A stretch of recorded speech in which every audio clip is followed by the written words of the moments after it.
Taia. Está escutando, está conversando. Assim que você quiser começar, já falar com a gente? Então, Só fazer uma pergunta antes. Pode começar. Primeira coisa que vem na cabeça quando fala esquina do que bom.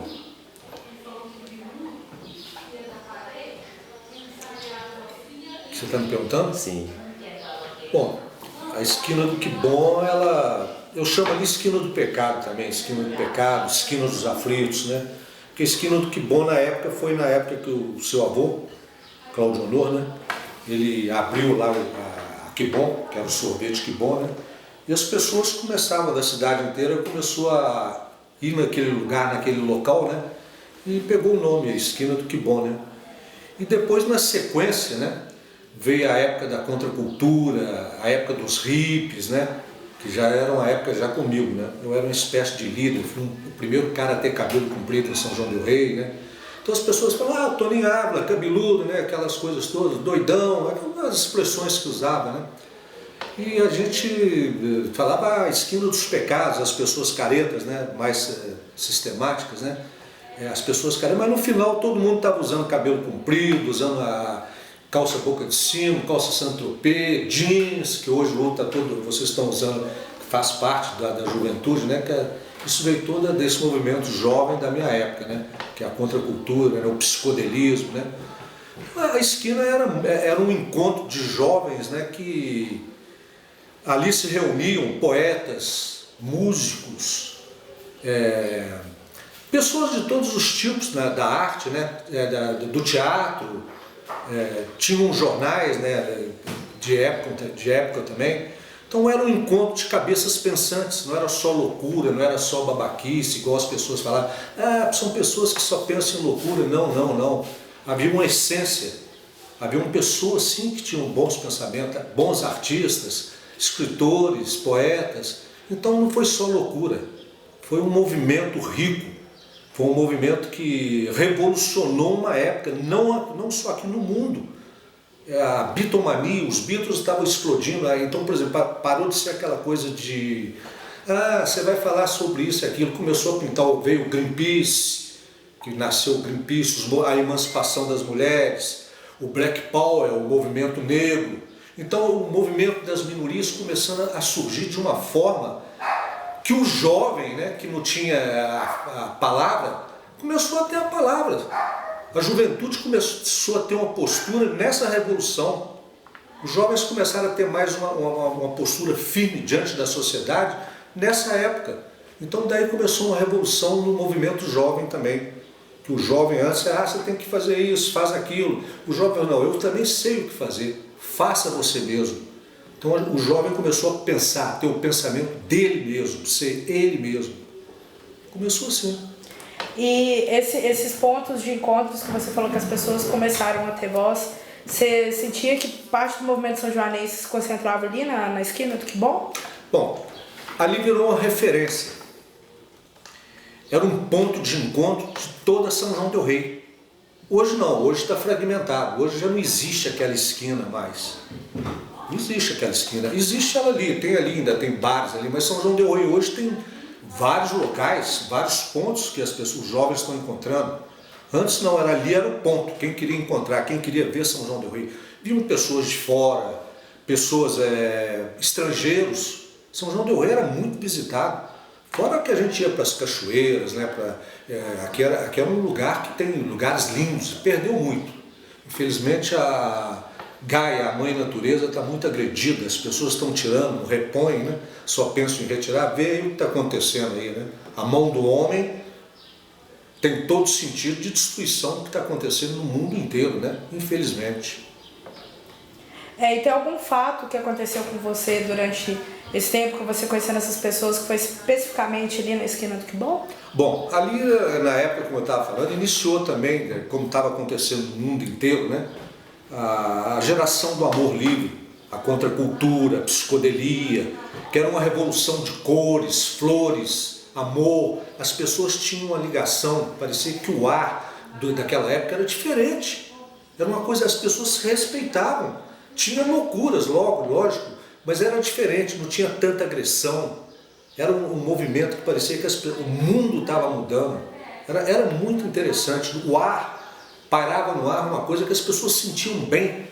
Você olhava para as pessoas, um grupo ali, outro grupo aqui, várias tribos, né? Mas existia uma ideologia, a música riquíssima, a música daquela época é impressionante, o rock, mesmo o MPB, foi uma época no cinema também, Cláudio Rocha.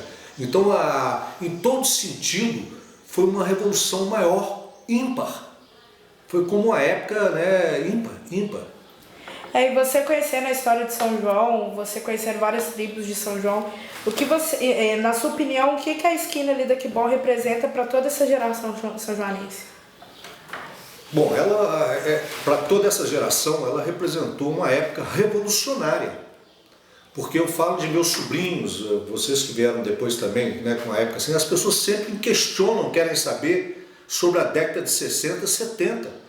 Foram épocas fortíssimas, de 60 virando para 70, né? Na parte de música, na parte de comportamento, né? E em todo sentido. Então foi uma época muito rica. As pessoas querem saber, porque tem jovens de hoje também, que são pessoas boas, que são pensadores, como vocês estão fazendo um trabalho, vocês pensam, são cabeças pensantes. Então isso é legal. Então questionar a história, ela faz parte da vida das pessoas. Se você anula a história, não tem o conhecimento. Então, a década de 60, 70 passou para a história. E hoje ela é questionada no sentido positivo. Muitas pessoas falam sem o conhecimento de causa. Tem que procurar alguém que vivenciou, alguém que sentiu, que participou, né? Que fala com conhecimento de causa. Então, teve seus erros, sim, nada é perfeito. Mas se você vê as virtudes, a beleza, o pensamento, a revolução, o que aconteceu é muito maior. É muito maior, além da postura jovem, né? Que o jovem começou a mostrar, ei, eu estou aqui, eu sou vivo. É o que vocês estão vivendo hoje. Ali começou esse grito, essa postura. Ah, sim, entendi. Então você acha que ali também foi referência para outros jovens da cidade que também queriam participar desse movimento? A esquina do Quibon, eles sabiam que ele era o ponto de encontro, então eles também chegavam e se aproximavam de vocês? Sim, foi uma atração. Porque ali acontecia o que era o que mostrava, né, o que a juventude pensava, né, o que a juventude queria, aquela postura diferenciada, né? Então isso atraía. Por exemplo, o jovem é o seguinte, se você vê uma coisa boa, a influência é natural, ou negativo também, então tem que ter os dois lados, tem que tomar muito cuidado, né? E ter a índole da pessoa, né? A postura, a personalidade, né? Então, quer dizer, tem muita gente boa também que via aquilo de uma forma positiva, então influenciou positivamente, como até hoje é questionado, né? E as pessoas procuram, tanto é que vocês estão procurando, estão me entrevistando. E eu faço entrevistas, sempre fiz entrevista falando sobre a década de 60 e 70. Existe essa curiosidade, principalmente por parte de vocês jovens. Assim, e o que você pode falar pra gente sobre o seu Claudionor? Bom, como eu falei, o Claudionor é uma pessoa também ímpar. Uma pessoa querida, um homem trabalhador. Uma pessoa honesta que ganhou a vida dele, fez a família dele toda com aquele bar dele lá trabalhando até hoje. É uma pessoa... São João del Rei, as pessoas gostam muito do Claudionor, uma pessoa respeitada. É uma pessoa simples que veio do nada, trabalhou e construiu o que ele fez. Hoje temos netos, tem o neto dele aí, tem a família, conheço uma família maravilhosa. Então o Claudionor é uma pessoa ímpar, né? E ele iniciou ali o encontro, né? Que foi o Bar do Quibon.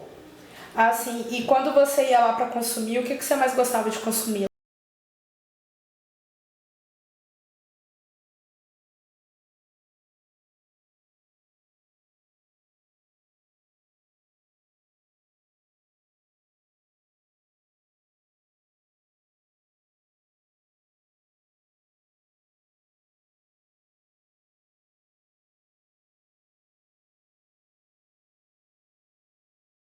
O cafezinho, conversar, comer um pão de queijo que tinha delicioso ali. Então ali tinha uns salgados, né? E era um local de encontro também, não só dos jovens, como da geração do Claudionor, pessoas da cidade de São João del Rei. Foi um local muito procurado, ainda é procurado até hoje, né? Você ainda frequenta lá? Não, eu saio muito pouco, eu nem na esquina eu vou mais. A esquina agora tem lá, colocaram lá o desenho do John Lennon de novo, não sei se vocês foram lá, vocês poderiam até dar uma filmada nisso lá. Que era naquela parte do centro, você lembra, não sei se você lembra, você é mais nova, não sei, Sim, você lembra, era na parte do centro. Agora eles colocaram ali na quina ali, ficou muito bom. Um trabalho de, né, revigorou, né, e mantém a história, né. Sim. All you need is love, tudo que você precisa é amor. Nós estamos num mundo tão desacreditado, né. O John Lennon, a bitomania foi isso, tudo que você precisa é amor, love, love, love, né. É igual eu vi uma propaganda de John Lennon, você está fazendo muito falta nessa época, né, que ele morreu pelo que ele falou, pelas palavras dele. Sim. Você tem mais alguma pergunta? Você perguntou uma coisa sobre uma coisa importante que aconteceu, isso eu sempre falo também, só para revitalizar. Eu fui preso naquela época com um quadro ali, que era a época de chumbo, né, a época da ditadura, né? As pessoas sempre me perguntam sobre esse trabalho, então eu vou repetir isso. Era um quadro que era um soldado levantando um cálice, representava o espírito. Não, o padre levantando o cálice representava o espírito. E do outro lado um padre, eu falei do padre ou do soldado? Eu estou enrolando aqui. O padre levantava o cálice, o espírito.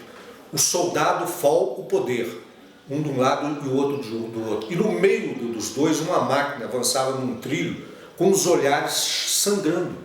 Aí eu coloquei as instituições dominantes e o povo.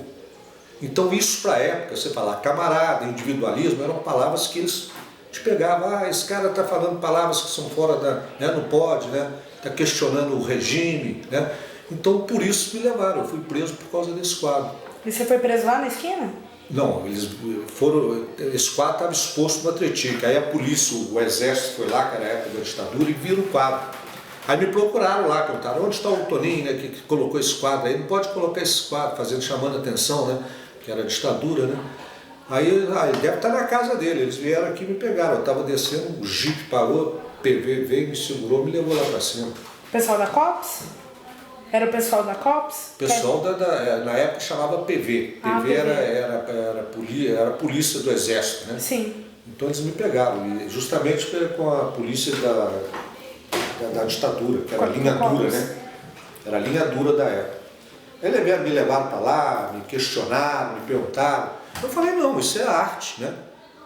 Isso é arte. E aí chegou o médico lá, que era um capitão, era um amigo meu, ele Toninho, desculpa, né? Eu tive que vir aqui que eu fui chamado. Ele falou, eu conheço o regime militar, faça o que você tem que fazer, né? Aí fiquei nu, ele me examinou, porque eu poderia falar que eu levei pancada, porrada, né? Eles faziam tudo isso, né?